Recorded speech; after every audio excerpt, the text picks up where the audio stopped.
Imagine a world shrouded in ancient mysteries, where forgotten scrolls whisper secrets that could unravel the very fabric of our understanding of good and evil, of divine judgment and the rise of ultimate deception. What if the key to exposing the Antichrist, that enigmatic figure prophesied to deceive the nations in the end times, was hidden not in the grand cathedrals of Europe, but in the rugged highlands of Ethiopia, preserved for millennia in a Bible that predates the Western canon by centuries? The Ethiopian Bible, with its 81 to 88 sacred books, stands as a testament to an unbroken chain of faith, guarding texts like the Book of Enoch that reveal visions of fallen angels, cosmic rebellions, and apocalyptic warnings long before the West even glimpsed such profound revelations.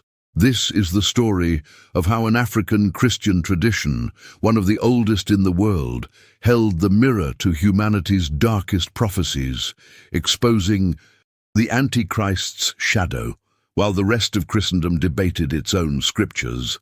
Join me as we journey back through time, from the sun-baked deserts of ancient Aksum to the ethereal visions of Enoch himself, uncovering layers of history, theology, and controversy that challenge everything we thought we knew about the Bible and the battle between light and darkness.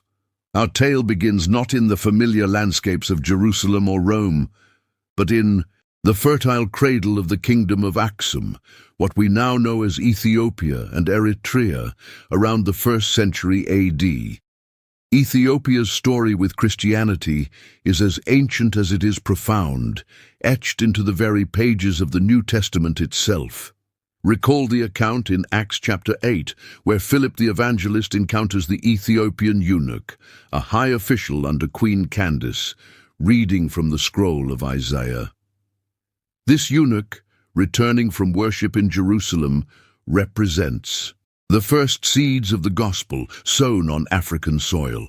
Baptized by Philip in the waters along the road to Gaza, he carries the message home, igniting a spark that would blaze into a full flame of faith. But this was no isolated incident. Ethiopia's religious landscape was already rich and complex, blending Judaism, paganism, and emerging monotheism.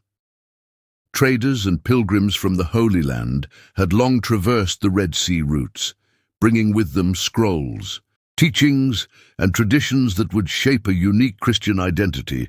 Fast forward to the 4th century, a pivotal era when Christianity was transforming empires.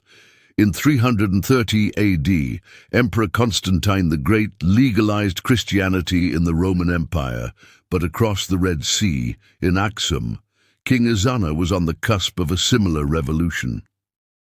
Influenced by two shipwrecked Christian brothers from Syria, Frumentius and Aedesius, Ezana converted around 330 to 340 AD, making Aksum one of the first states to officially adopt Christianity as its religion.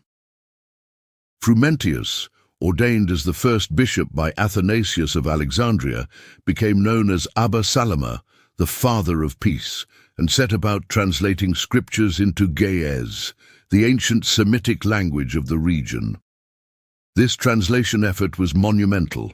Unlike the Greek Septuagint or Latin Vulgate that dominated elsewhere, the Ge'ez Bible preserved texts in their raw, unfiltered forms, drawing from Jewish, Alexandrian, and early Christian sources. Ethiopia's geographic isolation, protected by mountains, deserts, and the encircling Nile, shielded it from the theological upheavals that would later purge certain books from Western canons. While Roman councils debated and discarded, Ethiopian scribes meticulously copied manuscripts on vellum from goat skins, safeguarding a broader canon that included works like Enoch, Jubilees, and the Ascension of Isaiah. Delve deeper into this preservation process, and you uncover a cultural and political fortress. Ethiopia's economy thrived on the ivory trade, gold, and incense routes, connecting it to India, Arabia, and the Mediterranean, fostering a cosmopolitan exchange of ideas. Yet politically, Aksum's kings positioned themselves as defenders of the faith, building rock-hewn churches like those at Lalibela in the 12th century, carved directly from volcanic basalt under the reign of King Lalibela, who dreamed of replicating Jerusalem to keep pilgrims from perilous journeys. These monolithic structures, enduring symbols of devotion, housed illuminated manuscripts that blended Coptic, Syriac, and local artistry. The Ethiopian Orthodox Tewahedo Church, with its Miaphysite Christology, emphasizing the unified divine human nature of Christ, resisted Byzantine influences, maintaining autonomy after the Council of Chalcedon in 451 AD split Eastern churches. This independence allowed Ethiopia to retain texts deemed apocryphal or pseudepigraphal elsewhere, texts that offered expansive visions of the spiritual realm, including prophecies that eerily foreshadow the Antichrist. Now, at the heart of this hidden treasury lies the Book of Enoch, a text attributed to Enoch, the great-grandfather of Noah, who walked with God and was no more, because God took him away, as described in Genesis 5:24. Composed likely between the 3rd century BC and 1st century AD by Jewish authors in Aramaic and Hebrew fragments, the full version survived only in Ge'ez thanks to Ethiopian preservation. Why Enoch?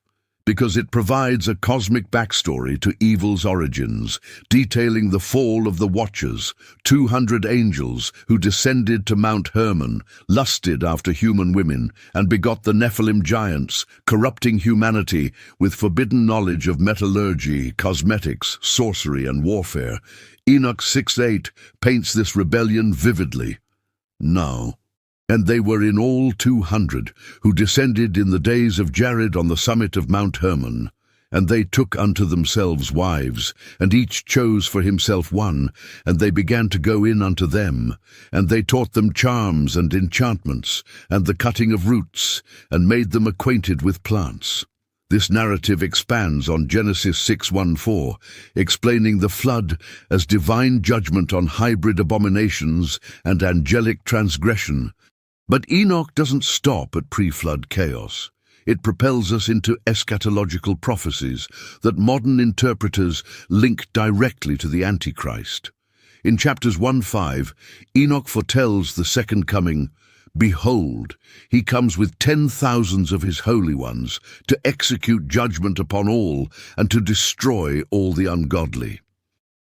This echoes Jude 1:14-15 in the New Testament, where Enoch is quoted, affirming its early Christian reverence. Further, the parables of Enoch, chapters 37-71, introduce the Son of Man, a messianic figure who judges the wicked kings and mighty ones, often seen as a prototype for Christ's apocalyptic role in Revelation. Yet, intertwined are descriptions of fallen angelic leaders like Azazel, bound in the desert for teaching humanity sin, and Semjaza, chief of the Watchers. Some scholars, like those in contemporary eschatology, interpret these bound spirits as precursors to the demonic forces empowering the Antichrist, a charismatic deceiver who will mimic Christ, performing false miracles through satanic power. As warned in 2 Thessalonians 2:9-10, consider the parallels. The Antichrist, described in Revelation 13 as the beast rising from the sea, empowered by the dragon, Satan, bears the mark 666, deceiving the world with wonders. Enoch's fallen angels, imparting illicit knowledge, think advanced technology twisted for evil, mirror this, suggesting an end-times resurgence of Nephilim-like hybrids or AI-infused deceptions, as some modern voices like Alan Didio propose in linking Enoch to current tech prophecies. In Enoch 10, God commands, "Bind Azazel, hand and foot, and cast him into the darkness.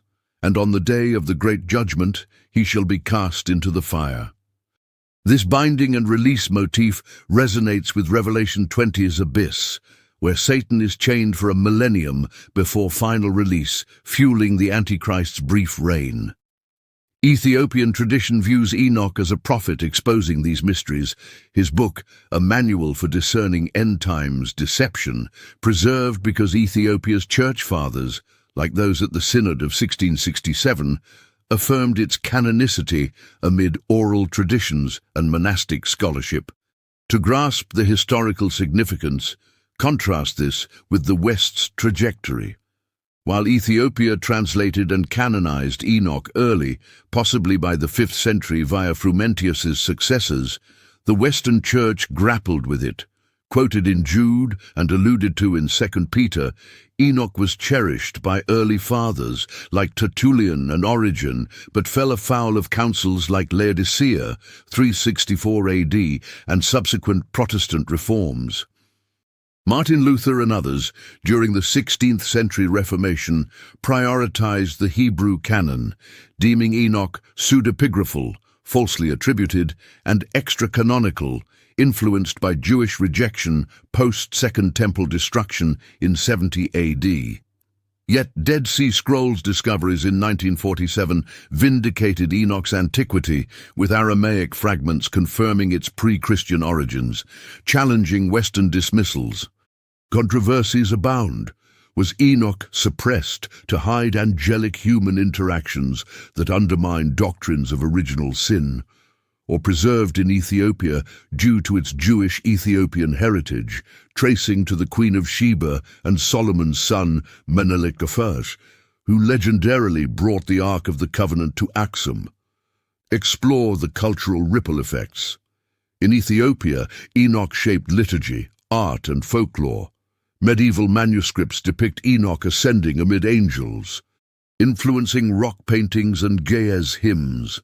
Politically, emperors like Haile Selassie invoked biblical lineage, blending Solomonic dynasty myths with Enochian eschatology during Italy's 1935 invasion, framing resistance as apocalyptic battle. Economically, monasteries like Debre Libanos became scriptoria, sustaining literacy amid feudal systems. Globally, the 19th century European rediscovery via James Bruce's 1770 expedition sparked Orientalist fascination, but colonial biases labeled Ethiopian texts exotic rather than authoritative. Today, with climate change eroding Aksumite ruins and digital archives digitizing manuscripts, Enoch's prophecies gain urgency. Interpretations tying fallen angels to UFO phenomena, genetic engineering, or transhumanism as Antichrist tools proliferate in podcasts and books. Sub-stories enrich this tapestry. Consider the biography of Abba Garima, a 6th century monk whose illuminated Gospels, carbon-dated to 390-660 AD, represent some of the world's oldest surviving Christian manuscripts, blending Enochian motifs with evangelistic art.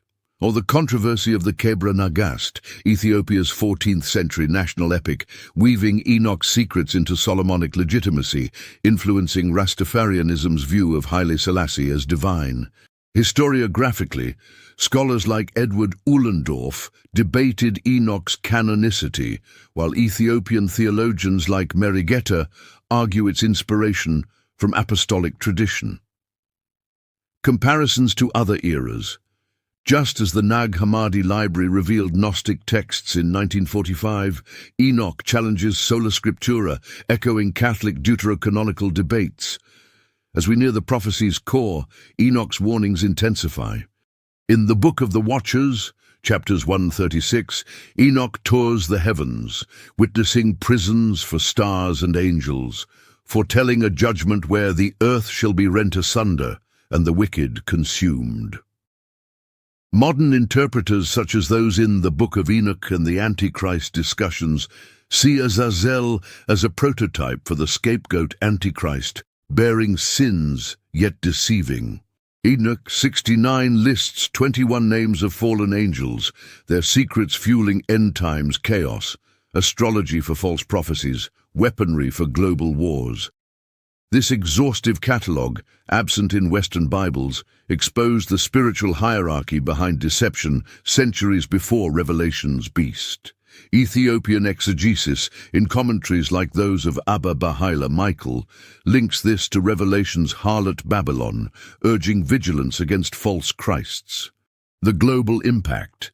Ethiopia's preservation influenced Coptic and Syriac churches, seeding Oriental Orthodox resilience against Islamic expansions, from the 7th century Arab conquest that isolated it further to the 16th century Adal Sultanate wars under Ahmad Gragan, where Enochian faith fortified defenses. Legacy-wise, Enoch inspired Milton's Paradise Lost, indirectly shaping Western literature's demonic tropes, while today, in end times fervor, from Y2K panics to COVID conspiracies, it's cited in exposing Antichrist systems like globalism or tech surveillance. Lesser-known facts: the Beta Israel Jews, Ethiopian falashas, preserved Enochian fragments orally, bridging Jewish and Christian apocalypses. Controversies include forgery claims, debunked by Qumran fines, and Vatican suppressions, as rumored in suppressed 19th century translations. In conclusion, the Ethiopian Bible's embrace of Enoch didn't just preserve texts, it exposed the Antichrist's blueprint, a deceptive force rooted in ancient rebellion, awaiting end-times manifestation long before Western scholarship caught up. As we face modern shadows of global deception, from charismatic leaders to technological marvels masking evil, Enoch calls us to discernment, echoing Jude's warning. Enoch prophesied about them. Lessons abound. True faith guards ancient truths against revisionism, reminding us that God's revelations transcend councils and continents. What if, in rediscovering this African witness, we arm ourselves against the ultimate deceiver? The Ethiopian Bible stands eternal, a beacon exposing darkness before it engulfs the world, urging us to walk with God as Enoch did, lest we fall into the abyss.